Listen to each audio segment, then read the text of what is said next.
मित्र हो, तुम्हाला कोणी त्रास देते का? अशा त्रास देणाऱ्या लोकांना कसं हँडल करायचं, त्यासाठी काही टिप्स. सर्वप्रथम त्यांना टाळू नका. टाळून किती चालणार, कधी ना कधी समोर जावंच लागेल. त्यापेक्षा त्यांना फेस करायला शिका. मित्र हो, ही माणसं आपल्याला काही सांगणार आहेत, ते ऐकायच्या आधी स्वतःला सांगून ठेवावं की 100% हा आपल्याला तणाव देईल असंच बोलणार आहे. त्यानंतर तो बोलून गेल्यावर स्वतःला जे थोड्या वेळापूर्वी समजावलं होतं ना, ते आठवावं की वाटलंच होतं मला, हा असंच काहीतरी बोलेल. तो स्वतः काही सांगू देत किंवा विचारू देत, आपण मात्र त्याच्याशी वन वर्ड कम्युनिकेशन ठेवायचं. जसं की हो बरोबर आहे, अच्छा चालेल, बरं ठीक आहे.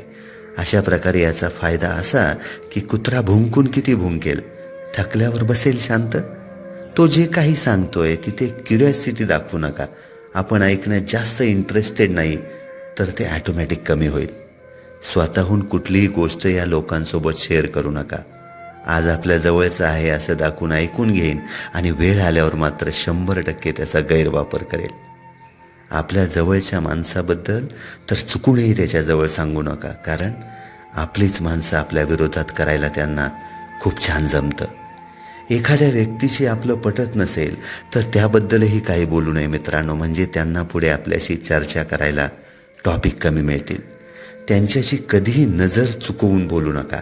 त्यांचा गैरसमज होतो की त्यांना आपण घाबरतोय, पण हे त्यांना कुठे माहिती आहे की आपले डोळे त्यांचा तिरस्कार करतात म्हणून बघत नाहीत.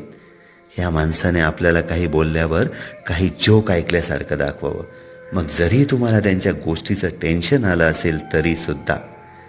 ही लोक ठरवून येतात एक टार्गेट घेऊन, एनी हाऊ आपल्याला मनातून असं आपल्याला त्रास द्यायचा. त्यावेळेस त्यांच्या गोष्टी ऐकण्यापेक्षाही महत्त्वाचं काम आहे ते दाखवलं पाहिजे. आपण कुठल्याही अडचणीत असलो तरी त्यांच्यासमोर सर्व ओके दाखवावं. त्यांना समजलं की आपण कुठल्या तरी त्रासात आहोत, मग ते बस लोहा गरम आहे हातोडा मार दो असं वागतील. या लोकांशी आपला आनंद यश शेअर करू नका. तोंडावर आपलं अभिनंदन करतील आणि कसे या आनंदाला विरजन घालायचं याची तयारी करतील. ही माणसं इमेज कॉन्शियस असतात, बदनाम व्हायला घाबरतात आणि स्वतःची खोटी इमेज घेऊन फिरतात. तेव्हा 4 लोकांमध्ये तर मुद्दामून चांगलेच म्हणावं, जरी आवडत नसेल, म्हणजे त्यांना आपल्याबद्दल वाईट बोलत जायला ठिकाणं कमी उरतात. सर्वात कमी महत्त्वाचं म्हणजे काय आणि सर्वात महत्त्वाचं म्हणजे काय की अशा लोकांकडून कधीही चुकून आर्थिक मदत घेऊ नका.